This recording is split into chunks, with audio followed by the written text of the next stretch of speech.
오늘 우리가 함께 은혜 받을 말씀의 제목은 그러므로 생각하라입니다.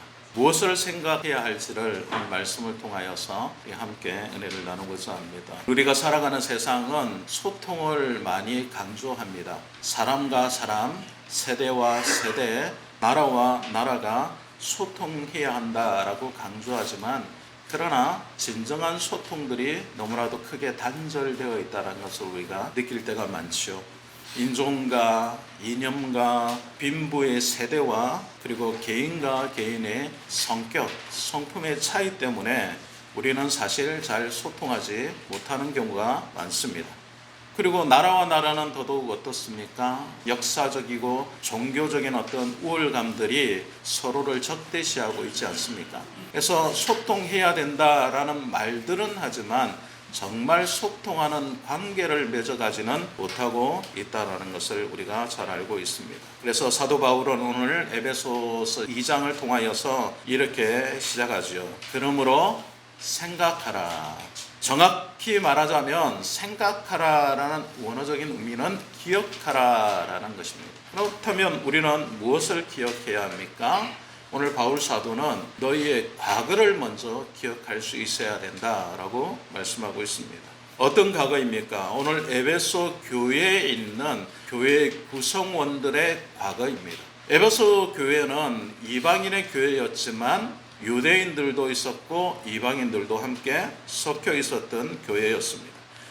그들은 교회 안에서 분열이 자주 일어났습니다. 여러 가지 문제로 서로 사랑이 식어졌던 것입니다. 그래서 단절되고 소통되지 못하고 서로에게 담을 쌓아서 서로의 관계를 다 끊고 있었던 것이 에베소 교회의 모습이었습니다. 그래서 요한계시록에 가면 에베소 교회를 첫사랑을 회복하라라고 말씀하고 있습니다. 에베소 교회는 이토록 여러 가지 많은 문제들이 있는 교회였는데 왜 이런 문제가 그렇다면 생겼는가? 그런 문제의 첫 번째 가장 중요한 원인은 기억하지 못했기 때문에 그렇다라는 것입니다. 생각하지 못했기 때문에 그렇다라는 것이에요. 그렇다면 무엇을 생각하지 못하고 무엇을 기억하지 못했습니까? 오늘 12절 말씀에 보면 그들의 과거가 어떤 사람이었던가를 바울 사도는 이야기하고 있습니다. 과거에 그들은 어떤 사람이었습니까? 그들은 그리스도 밖에 있었던 사람이었습니다. 그리고 이스라엘 나라 밖에 있었던 사람이었고 약속의 언약들에 대하여서는 낯선 외인이었다는 것입니다. 그리고 세상으로는 소망이 없고 하나님도 없는 자들이었다라고 이렇게 과거의 상태를 바울 사도는 지적하고 있는 것입니다. 너희 과거를 한번 생각해봐. 너희는 하나님께서 택하신 백성이라는 그 사람 안에 들지 못했던 사람들 아니야. 하나님을 알지도 못했고 낯선 사람이었고 그리고 소망도 없는 삶을 살았던 사람들 아니냐라고 이렇게 말하고 있다는 것이죠. 여러분, 우리의 과거는 어떻습니까? 내세울 만한 것들이 많습니까? 자랑할 만한 것들이 있습니까? 네, 물론 그런 분들이 있을 수 있습니다. 그러나 남들에게 드러내고 싶지 않은 치부들이 모든 사람들에게는 대부분 있다라는 것입니다. 이것을 내가 만약에 드러내거나 다른 사람들이 나의 이 치부적인 모습을 보게 되면 나와 관계를 단절하거나 나와 사귐을 갖지 않으려고 하는 그런 모습들이 있다는 것을 우리는 스스로 너무 잘 알고 있다는 것이죠. 그래서 말하지 않습니다. 그런 어두운 과거를 이야기하지 않고 슬며시 덮어둡니다. 그리고 그 덮어둔 것을 통하여서 나의 새로운 모습만을, 좋은 모습만을 사람들에게 보여주려고 하는 모습들이 우리에게 있다라는 것이죠. 그래서 교회 안에서는 참 괜찮은 사람처럼 보입니다. 참 괜찮은 성도 같고 참 괜찮은 직분자 같고 참 괜찮은 목회자 같습니다. 그러나 세상을 나가면 그의 밑바닥을 우리는 볼 수 있지 않습니까? 속이고 거짓말하고 다른 사람을 향하여 마치 하나님이 없는 사람처럼 살아갈 때가 우리에게도 있다라는 것입니다. 그런데 그것을 우리는 너무 잘 잊어버린다. 기억하지 못한다라는 거죠. 우리의 밑바닥을 우리는 알고 있으면서도 굳이 생각하지 않으려고 한다. 굳이 기억하지 않으려고 한다라는 마음이 오늘 성경 말씀 바울 사도가 지적한 말씀이다라는 것입니다. 너희가 생각하라. 너희는 그때 육체로는 이방인이요 손으로는 육체에 행한 할례를 받은 무리라 칭하는 자들로부터 할례를 받지 못한 무리라 칭함을 받지 않았느냐. 할례는 하나님의 백성이 되는 표시인데 너희에게 하나님의 백성이 되는 표식이 없지 않냐라고 이렇게 지적하고 있는 거죠. 너희가 내세울 게 뭐가 있냐. 너희는 과거에 하나님과 완전히 상관없는 사람이었지 않냐라고 전제하고 있다는 것입니다. 그리고 그것을 생각하라. 그것을 기억하라 라고 말하고 있다는 것입니다. 우리가 언제 은혜가 은혜답게 느껴집니까? 그것은 우리가 은혜 받기 전에 어떤 사람이었다는 것을 알게 될 때에 은혜가 은혜답게 우리에게 느껴진다는 것입니다. 은혜가 우리에게 다가올 때에 그 은혜가 크게 느껴지는 것은 우리가 어떤 존재였는지를 바르게 인식할 때부터 알게 된다는 것입니다. 내가 참 괜찮은 사람이요 하나님 없이도 살 수 있는 사람이라고 생각하는 사람들에게 하나님의 은혜는 크게 느껴지지 않는다는 거예요. 크게 다가오지 않는다는 거예요. 나의 치부와 나의 과거의 모습과 나의 죄인된 모습을 절실하게 깨달지 못하는 사람은 하나님의 은혜의 크심을 알지 못한다는 거예요. 크게 의미 없게 생각한다는 거예요. 나는 온전히 살고 있는데 바르게 살고 있는데 하나님 나에게 주셨다는 그 사랑이 나에게 무슨 큰 의미가 있냐라고 말할 수밖에 없다는 거죠. 처절하게 나의 낮아짐, 처절하게 나의 과거의 모습, 처절하게 나의 죄인된 모습, 처절하게 다른 사람들과의 관계성 속에서 부서진 나의 모습을 깨닫게 될 때에 하나님의 은혜가 나에게 필요하구나. 내가 하나님의 은혜 없이는 살 수 없구나라는 것을 인식하게 된다라는 것입니다. 그래서 우리는 하나님의 은혜가 필요한 존재임을 깨달으려면 우리의 죄인된 모습을 바르게 인식하는 것이 먼저 선결되어야 합니다. 그러지 못하다면 우리는 하나님의 크신 은혜를 깨달지 못하고 그냥 넘어갈 수 있다라는 거예요. 그래서 바울 사도는 먼저 생각하라, 먼저 기억하라 라고 우리에게 요청하고 있습니다. 자, 13절 말씀으로 넘어가면 그랬던 너의 과거의 모습이 그러나 이제는 이라고 이렇게 장면이 전환되는 모습이 있습니다. 그러나 이제는 어떤 상태가 되었느냐. 전에는 멀리 있던 너희가 그리스도 예수 안에서 그리스도의 피로 가까워졌느니라 라고 이렇게 말씀하고 있습니다. 그리스도의 피로 가까워졌다라는 것입니다. 구약의 시대에는 죄인들은 감히 하나님 앞으로 나아갈 수 없었죠. 대제사장들만 1년에 단 한 번 자신의 몸을 정결하게 하고 제물을 드리고 하나님 앞으로 나아갔습니다. 그래서 짐승의 피를 가지고 떨리는 마음으로 지성소 안으로 들어갔던 것입니다. 하지만 예수 그리스도의 구원으로 말미암아 이제는 예수 그리스도의 구원받음으로 말미암아 하나님 앞에 우리가 담대히 나아갈 수 있게 되었다라는 것이죠. 대제사장만 1년에 한 번 나아갈 수 있었던 그 규율이 예수 그리스도로 말미암아 언제든지 하나님 앞으로 나아가서 하나님과 대면할 수 있는 은혜를 받는 관계가 되었다라는 것입니다. 그 기준이 무엇이냐? 그리스도의 피다라는 것입니다. 예수 그리스도의 흘리신 피로 말미암아 하나님과 우리 안에 막혔던 담이 무너졌다라는 것입니다. 히브리서 9장 12절 말씀은 그래서 염소와 송아지의 피로 하지 아니하고 오직 자기의 피로 영원한 속죄를 이루사라고 말씀합니다. 매년 매번 죄를 지을 때마다 염소나 양의 피를 가지고 하나님 앞으로 나아가야 죄 사함을 받을 수 있었습니다. 왜냐하면 그 피는 생명을 상징했기 때문에 그렇습니다. 내가 죽어야 될 사람임에 나 대신 이 짐승이 죽었으니 하나님 나를 용서하여 주시고 나의 죄를 사해 주십시오라는 속죄제를 하나님 앞에 드렸던 겁니다. 그런데 이제는 예수 그리스도의 피로 말미암아 단번에 우리의 모든 죄가 용서받음으로 하나님 앞에 짐승의 피를 가지고 나가지 않아도 되게 되었다라는 것입니다. 그래서 우리가 하나님과 가까이 하게 되었다. 하나님과 친밀하게 되었다라고 성경은 기록하고 있는 것입니다. 사랑하는 여러분, 이것이 복음입니다. 복음이란 무엇입니까? 하나님과의 친밀한 관계가 회복되는 것입니다. 나와 하나님과의 관계가 친밀하게 회복된다라는 것이, 내가 하나님 앞으로 나아갈 수 있게 되었다라는 것이 복음이다라는 거예요. 근데 우리는 복음이라는 것을 너무 어렵게 생각을 합니다. 그래서 복음을 전해야 된다라고 할 때, 그럼 도대체 뭘 전해야 되지라고 고민합니다. 나와 하나님과의 관계가 회복되는 것을 전하는 겁니다. 나에게 하나님이 어떤 분이고 하나님 나에게 어떤 은혜를 주셨다라는 것을 전하게 되는 것이 사람들에게 복음이 된다라는 것입니다. 그것을 전할 수 있게 된 이유가 무엇입니까? 예수 그리스도의 피로 말미암아 가능하게 되었다라는 것입니다. 하나님과의 관계가 회복되었을 뿐만 아니라 그 예수 그리스도의 피는 14절 말씀에 보면 우리와 하나님과의 화평을 회복하게 하셨다라고 말씀하고 있습니다. 화평이라는 것은 히브리적인 개념으로는 샬롬이다라고 말할 수 있습니다. 또 역시 하나님과의 관계가 회복되고 질서가 회복되고 존재가 온전해지는 것을 의미한다라는 것입니다. 그래서 화평은 어떤 제안이나 프로그램이 아니라 바로 예수 그리스도시다라고 성경은 말씀하고 있습니다.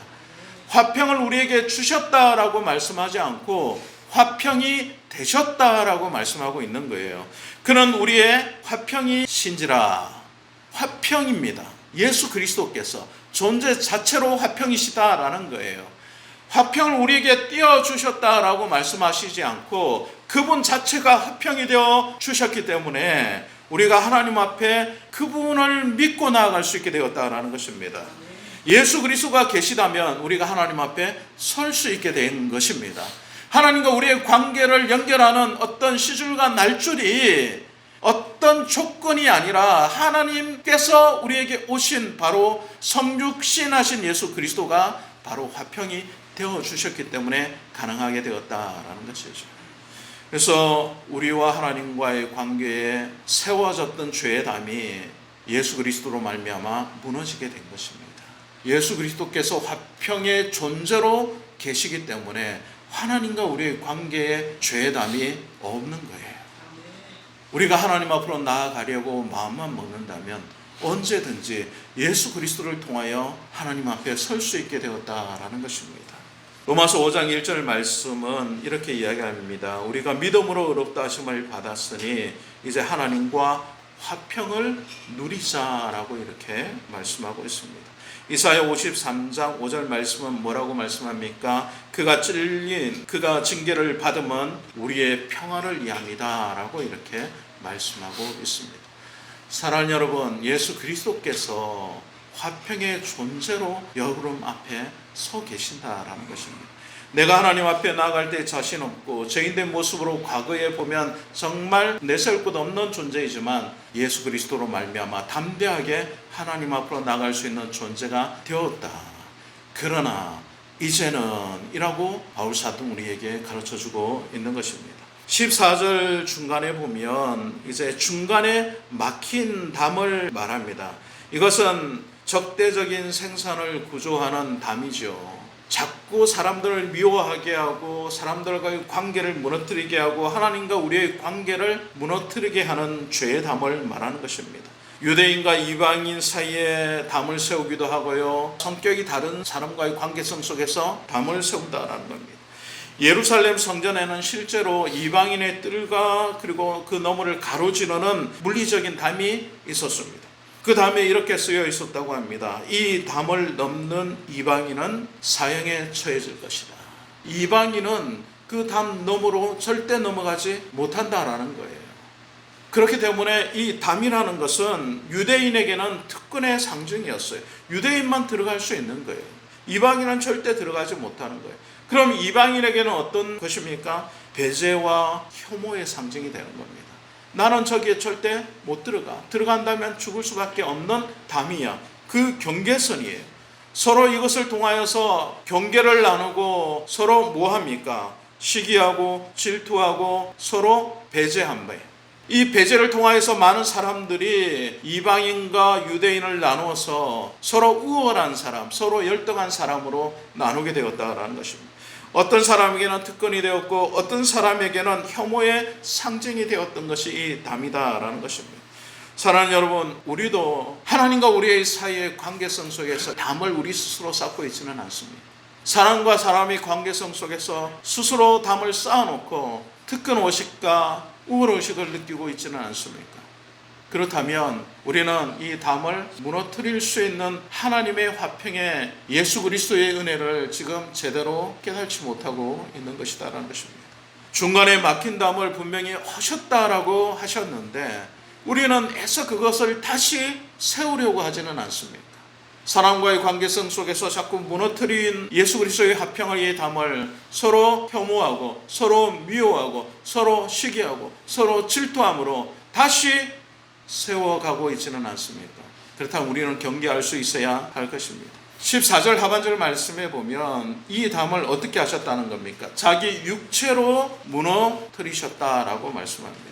육체로라는 것은 바로 성육신 하셨다라는 것입니다. 사람의 몸을 입으셔서 모든 고통과 고난을 받으시고 십자가에 달려 죽으심으로 말미암아 이 화평을 회복시키셨다라는 것입니다. 자기 몸으로 무너뜨렸다라는 것입니다.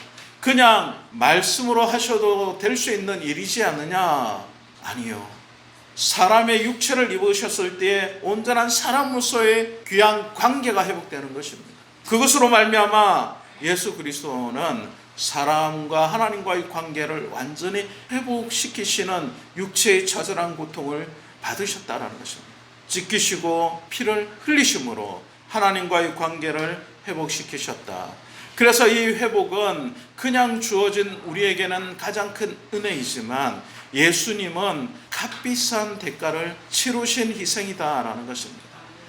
그래서 우리에게 복음으로 들려지는 것은 하나님과의 관계 회복이라는 이 복음이라는 것은 우리에게 있어서 값없이 주어진 은혜이지만 예수님의 입장에서 본다면 너무나도 큰 희생을 치룬 대가가 이 복음이다라는 것입니다. 그런데 우리는 이 복음을 너무 가볍게 여기지는 않습니까? 너무 가볍게 여겨서 하나님 우리를 사랑하시고 하나님과의 관계에 우리의 담을 무너뜨리셨다라는 것을 우리가 믿고 있음에도 불구하고 사랑과의 관계성 속에서 다시 담을 쌓고 있지는 않습니다. 예수님께서 무너뜨렸던 미움의 담, 예수님께서 무너뜨렸던 시기의 담, 예수 그리스도께서 다른 사람을 시기하고 질투하고 죄 짓게 하였던 그 담을 무너뜨렸음에도 불구하고 우리는 차별하고 또 우월하고 또 우리에게 있는 모든 특권 의식을 스스로 세우기 위하여 담을 쌓고 있지는 않습니까? 그렇다면 우리는 지금 잘못된 방향으로 가고 있는 것입니다. 오늘 15절 16절 말씀으로 넘어오면 이제 법조문으로 된 계명의 율법을 폐하셨다라고 이렇게 말씀합니다. 우리가 다시 과거로 회귀하려고 할 때 가장 먼저 우리의 심정을 건드리는 것이 뭐냐면 정죄하는 겁니다. 율법의 정죄가 우리 안에 들어오는 거죠. 그래서 어떻게 합니까? 다른 사람을 그 율법의 기준에 맞게 세웁니다. 그리고 그 기준에 맞게 그 사람을 정죄하기 시작한다는 거예요. 저 사람은 무엇이 문제야? 저것 때문에 하나님이 싫어하시는 거야.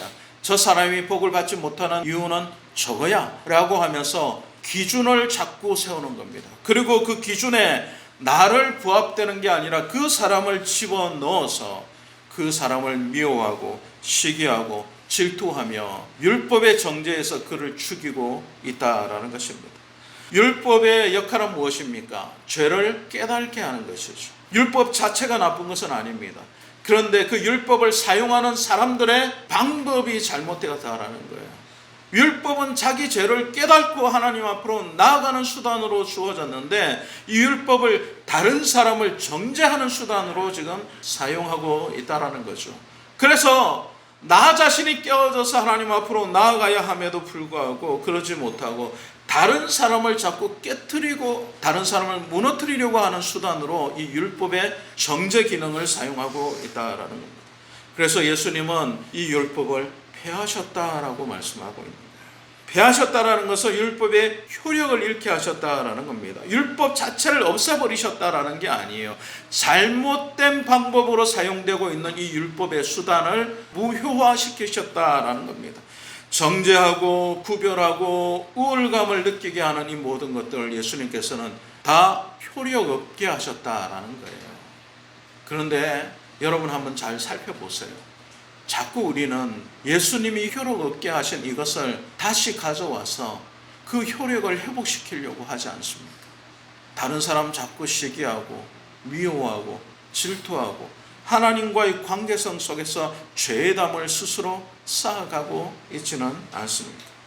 완전히 성취하셔서 무너뜨리셨는데, 무효화시키셨는데, 그 무효화시킨 것을 우리가 다시 그 과거의 정죄의 기능으로 회복시키려고 하는 우리의 모습이 있지는 않습니다. 그래서 15절 말씀을 보면 다시 이 법조문을 십자가에 완전히 못 박으시고 새로운 한 사람을 세우셨다라고 말씀하고 있습니다. 골로새서 2장 14절 말씀에 보면 우리를 거스리고 불합리하게 하는 법조문을 십자가에 못 박으셨다라고 선언하고 계신 것입니다. 정죄하였던 그 기준을 예수님께서 완전히 다 무효화시키셨다라는 것입니다.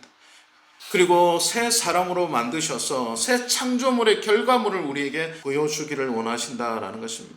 그것이 무엇입니까? 그것이 바로 교회입니다.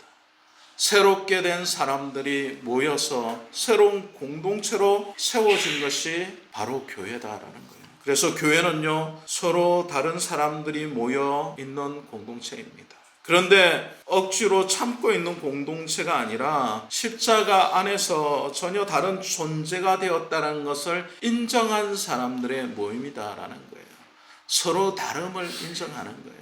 너와 내가 다르고 나의 성격이 다르고 생각이 다르고 판단의 기준이 다르고 서로 바라보고 있는 관점이 다를 수 있다라는 것을 인정하는 공동체가 바로 교회다라는 것입니다. 나와 생각이 같지 않기 때문에 배제하고 나와 방향이 다르기 때문에 열등한 존재로 생각한다면 그것은 교회의 모습이 아니다라는 것입니다. 교회 안에서는 여전히 차별하고 서열을 세우고 배제하는 모습이 있다면 그것은 교회의 올바른 모습이 아니다라는 것입니다. 그것은 단순히 그 사람만을 배제하는 것이 아니라 예수 그리스도께서 자신의 몸으로 완전히 무너뜨린 그리고 화평으로 다시 세우신 그 몸을 우리가 부정하는 일이다라는 것입니다. 사랑하는 여러분, 다시 한 번 더 우리가 스스로 우리의 자세와 우리의 생각이 어떠한지를 돌아볼 수 있기를 원합니다. 그리하여서 교회다운 교회로 세워져 갈 수 있기를 원합니다. 16절에서 18절 말씀에 보면 이제 십자가로 말미암아 화목케 하심을 더욱더 강조하고 있는 말씀이 나옵니다. 또 십자가로 이 둘을 한 몸으로 하나님과 화목하게 하려 하사 원수된 것을 십자가로 소멸하시고 그로 말미암아 우리들이 한 성령 안에서 아버지께 나아감을 얻게 하려 하심이라. 바울의 화해의 방향은요 분명합니다. 인간과 인간 사이의 화해도 중요한데요, 더 중요한 것은 하나님과의 화목이 더 중요하다는 것입니다.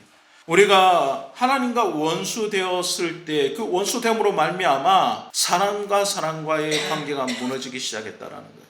하나님과 원수됨으로 말미암아 사람과의 관계도 무너졌다라는 거예요. 그런데 그것을 예수 그리스도께서 다시 회복시키셨다라는 거예요. 중재에서 끝난 것이 아니라 종결시키셨다라는 것입니다. 적대의 원인을 남겨둔 채 봉합한 것이 아니라 죄와 정죄의 문제를 완전히 뿌리채 뽑아서 처리하셨다라는 겁니다. 하나님과 우리의 관계가 완전히 회복되었다라는 거예요. 어느 순간 좋아졌다, 어느 순간 나빠졌다라는 게 아니에요. 하나님과 우리의 관계는 완전히 회복된 상태예요. 그런데 우리는 자꾸 하나님과 우리의 관계성 속에서 이 화목된 관계를 믿지 않으려고 합니다. 하나님 나를 버리신 것 같아. 하나님 나를 생각 안 하신 것 같아. 하나님 나를 잊어버리신 것 같아 라고 우리 착각한다라는 거예요. 그렇지 않습니다. 하나님은 영원히 여러분 버리지 않으십니다. 여러분과의 관계가 완전히 회복되었기 때문에 여러분의 생각과 여러분의 판단과 여러분의 어떤 행동 가운데서도 하나님은 용납하시고 받아들이시는 분이시다라는 겁니다. 그런데 우리가 우리의 생각으로 스스로 하나님을 배제하고 더 담을 쌓아서 하나님과의 관계를 스스로 단절하려고 하고 있지는 않습니까? 우리가 하나님 앞으로 온전히 들어갈 수 있기를 원합니다. 예수 그리스도께서 둘로 하나를 만드셨고요, 화목하게 하셨고 원수된 것을 십자가로 완전히 소멸하셨다. 그리고 우리 둘이 성령 안에서 아버지께로 나아감을 얻게 하셨다라고 선언하고 계신 것입니다. 그런데 이 믿음의 약속을 우리가 잊어버리고 있지는 않습니까? 우리의 믿음이 약해지고 우리의 생각이 자꾸 둔해져서 하나님과 우리의 관계가 마치 멀리 있는 사람처럼, 나와 관계하지 않는 사람처럼 생각하고 있지는 않습니까? 하나님은 그런 분이 아니시다라는 거예요. 하나님은 언제든지 우리가 찾기만 하면 우리를 받아주시고 우리와 함께 하시기를 원하시고 우리에게 은혜를 주시는 분이심을 우리가 믿어야 할 것입니다. 우리는 그래서 성령 안에서 하나님 앞으로 나아갈 수 있는 담대함이 있어야 합니다. 하나님, 나의 죄된 모습 하나님 아시지 않습니까? 나의 연약한 모습 하나님 너무 잘 알고 있지 않습니까? 나 과거에 정말 이 치부, 나 과거에 이 죄된 모습 하나님 너무 잘 알고 계시지 않습니까? 나는 나 자신으로 하나님 앞으로 나아갈 수 없지만 예수 그리스도께서 이 문제를 이미 다 해결하신 줄로 믿습니다. 그 은혜를 힘입어 하나님 앞으로 나아갑니다라고 고백할 수 있는 저와 여러분 될 수 있기를 원합니다. 19절 말씀에 그래서 이제 우리는 외인도 아니요 나그네도 아니요 오직 성도들과 동일한 시민이요 하나님의 권속이다라고 바울 사도는 선포하고 있습니다. 이제 외인도 아니요 나그네도 아니요 성도들과 동일한 시민이다. 하나님의 권속이다. 이 말씀은 우리가 처음 읽었던 12절과 완전히 반대되는 말씀 아닙니까? 너희는 외인이었고 율법으로는 죄 가운데 죽었던 자였고 하나님과 완전히 관계 없는 자였다. 그런데 이제는 어떻게 되었다라는 것입니까? 외인도 아니고 나그네도 아니고 성도들과 동일한 시민이요 하나님의 권속이다. 하나님의 권속이라는 것은 하나님의 가족이 되었다라는 거예요. 하나님의 가족이 되었다. 복음은 우리의 감정만을 이루어하지 않습니다. 우리의 신분을 바꾸는 거예요. 우리의 마음의 위안만을 주는 것이 복음은 아니에요. 우리의 신분이 바뀌었다라는 거. 외인에서 시민으로, 나그네에서 가족으로 옮겨졌다라고 선포하고 있는 것입니다. 그래서 로마서 8장 15절 말씀은 우리가 양자의 영을 받아 하나님을 아바 아버지로 부르게 되었다라고 말씀합니다. 얼마나 친근한 표현이에요. 하나님을 우리가 너무나도 친밀하게 부를 수 있는 가족이 되었다라고 선포하고 있는 것입니다. 그래서 사랑하는 여러분, 교회 오면요, 교회는 가족이에요. 하나님을 아버지로 믿는 모든 권속들이 모여 있는 공동체다라는 것입니다. 그래서 우리는 우리 스스로가 서로 다른 생각과 방향과 관점이 있다 할지라도 가족으로 받아들일 수 있어야 됩니다. 그리고 가족처럼 우리가 사랑할 수 있어야 된다는 거예요. 교회는 사도와 선지자의 터 위에 세워졌고 모퉁이 돌 대신 예수 그리스도로 말미암아 이어져 있습니다. 그리고 오늘 본문 말씀을 보면 함께 지어져 간다라고 말씀하고 있습니다. 교회는 완성된 건물이 아니라는 거예요. 아직도 지어져 가고 있는 건물이다. 우리가 가족으로 받아들일 때 어떻습니까?